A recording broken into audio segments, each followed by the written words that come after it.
Hello everyone, welcome to my channel honest to be, जहाँ सिर्फ और सिर्फ 3 बातें होती हैं: films and films.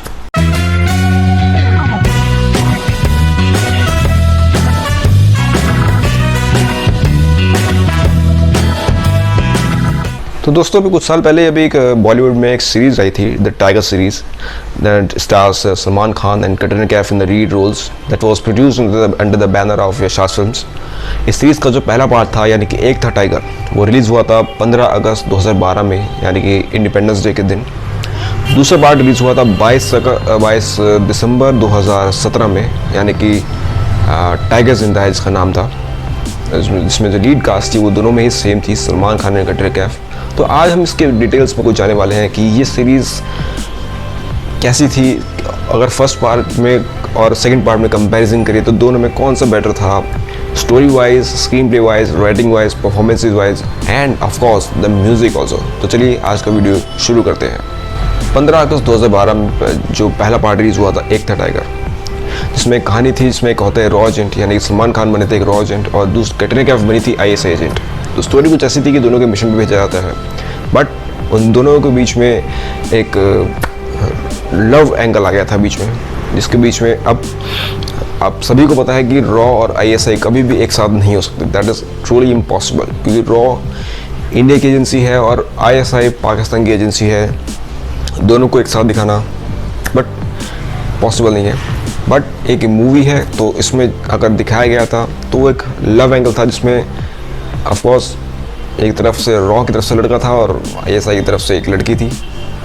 So story कुछ ऐसी थी कि सलमान खान का नाम इसमें नाम होता है अविनाश सिंह राठौर, जो एक मिशन पे जाते हैं, और इधर उनका नाम होता है जोया, जो कि ISI की तरफ से अपने एक मिशन पे आती हैं, और दोनों के बीच में एंगल हो जाता है। बट प्रॉब्लम इज़ कि ना तो रॉ ISI को एक्सेप्ट करेगा और ना ही ISI रॉ को एक्सेप्ट करेगा।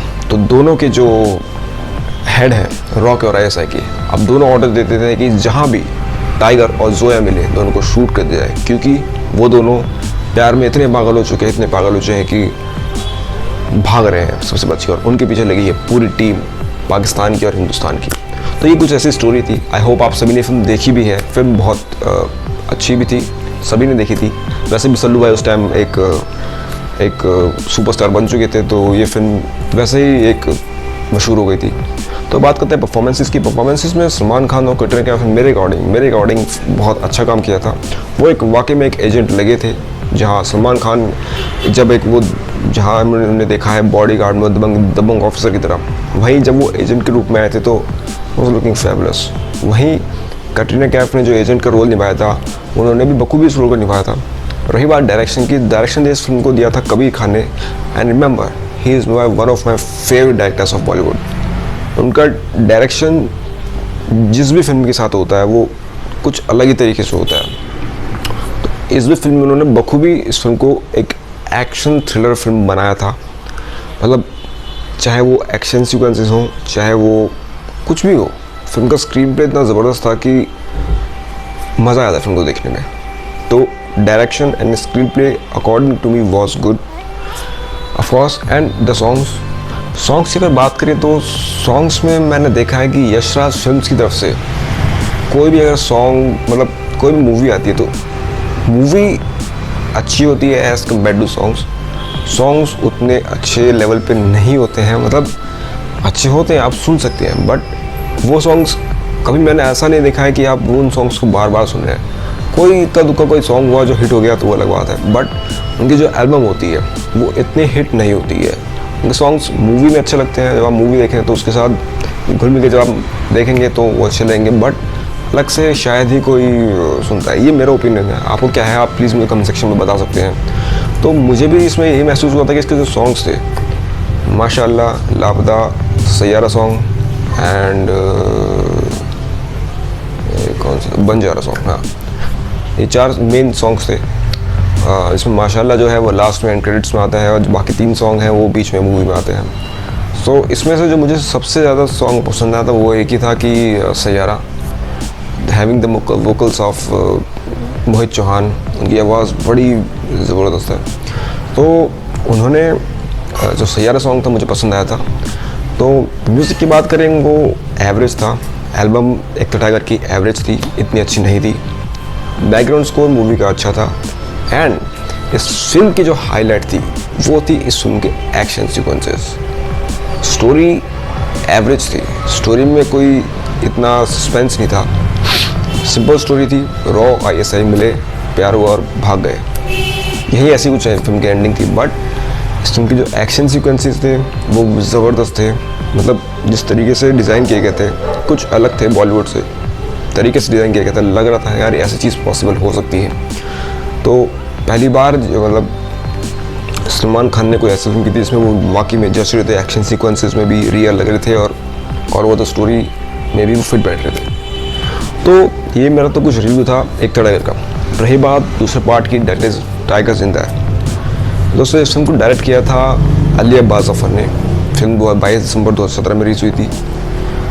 अब एक था टाइगर छुट्टी थी कि टाइगर और जोया भाग गए हैं और अलग अलग कंट्रीज़ में स्पॉट हुए हैं, बट कोई उन्हें पकड़ नहीं पाया। वहीं से शुरू हुई थी आगे की कहानी टाइगर जिंदा की, कि अब साल बीत गए हैं, उन्होंने शादी कर ली, उनका एक बच्चा हो गया, दनियाल शायद उसका नाम था, हाँ, और एक पीसफुल लाइफ रह रहे हैं वो अलग से जगह पे। लेकिन अब एक नया मिशन इस फिल्म में दिखाया गया था। इस फिल्म में लीड का सेम थी और जो विलन बने थे, विलन जो इसमें इंट्रोड्यूस किए गए थे वो थे सज्जाद दिल अल्फूज, जिन्होंने एक आतंकी संगठन के सरगना होने का रोल निभाया था। इस फिल्म की कुछ कहानी ऐसी थी कि 25 इंडियन नर्सेज इक्रित में किडनैप हो गई हैं और उनको छुड़ाने के लिए अब मिशन पे भेजा जाता है टाइगर को, फिल्म के हीरो को। सो कुछ ऐसे ही था इसका। तो रही बात किस फिल्म ने डायरेक्शन की, डायरेक्शन दिया था अली अब्बास ज़फ़र ने। इस फिल्म को डायरेक्ट किया था अली अब्बास ज़फ़र ने एंड इस फिल्म का जो डायरेक्शन था वो पहली फिल्म से कुछ अलग हटके था। मतलब पहली फिल्म का जो डायरेक्शन था वो बहुत फास्ट था, फास्ट पेसिंग में फिल्म चल रही थी। इस फिल्म का जो डायरेक्शन था वो थोड़ा स्लो पेस पे था और इस फिल्म का नहीं, एक्चुअली में अली अब्बास ज़फ़र का जो डायरेक्शन होता है वो थोड़ा सा स्लो पेस में चलता है। आप उनकी कोई भी फिल्म देखिए, चाहे वो भारत हो, चाहे वो मेरे ब्रदर की दुल्हन हो या फिर ये टाइगर जिंदा है, तो डायरेक्शन उनका यूनिक था, स्टाइल अलग था, अच्छा था। तो डायरेक्शन को दूँ मैं 5 में से 3 स्टार्स। बात करें परफॉर्मेंसेस की, परफॉर्मेंसेस अच्छी थी। इस फिल्म में लीड कास्ट में और भी रोल्स मतलब और भी कैरेक्टर्स ऐड किए गए थे, लाइक अंगद बेदी या फिर कुमुद मिश्रा, और भी कैरेक्टर्स बहुत सारे ऐड किए गए थे। तो परफॉर्मेंसेस में सभी ने जान लगा दी थी। परफॉर्मेंसेस में बात करूँगा तो मैं दूंगा 5 में से 4 स्टार्स। अब बात करें सॉन्ग्स की, तो सॉन्ग्स इस बार कुछ नए लाए गए थे। इस बार आतिफ असलम साहब को भी फिल्म में जोड़ा गया था।